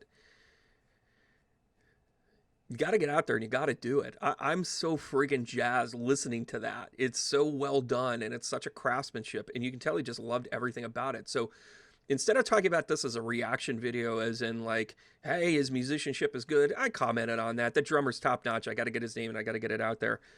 But most importantly is go back and watch that video and look at how his face and reaction is. He's owning what he's doing. He's owning his energy. He's owning his passion to it. He didn't write that, but he definitely embodied everything that song was, in the groove and in the technique. And he picked it apart. He's like, I heard that. Oh, you know what? I got the piano. You know, I got my stuff set up here. I'll listen to something and then I'll like jump on and go, oh, yeah, it's really cool. I want to hear that. I want to play that. I can turn that into a song. You heard the little bits of that all through that entire video. Find people that live with passion. Part of the reason why we love musicians, part of the reason why we're ripping down music today is because it's soulless. It literally has no soul. It's, I'm going to come up with a catchphrase and I'm going to move my head like this and you're going to be like, ooh, mesmerized. And you're like, that's crap. Have a good day. Best of luck. You know, buy my crap And who buys it but, 14-year-old bubblegum chewers that don't know any better, that haven't heard Billy freaking Cobham, let alone Jason Achilles. So find people that live in their passion. That's why I'm so jazzed about the conversation. Every time he has a new release, every time that dude does something, I want it not because it's really cool that I know somebody like that. It's because he lives in a world that he created through his passions. And isn't that what it's all about? I really kind of like doing this video, and when I find people with passion, that's what I'm going to do for reaction videos. I just literally rewrote my path with this, and I have Jason to thank and blame for that. And by the way, I'm just going to say his merch is fantastic. I'm such a freaking groupie. It's terrible. Lock the bus doors. I'm coming for you, Jay. All right, guys, listen. Remember to live within your passion and use your intuition every day, and remember to keep going.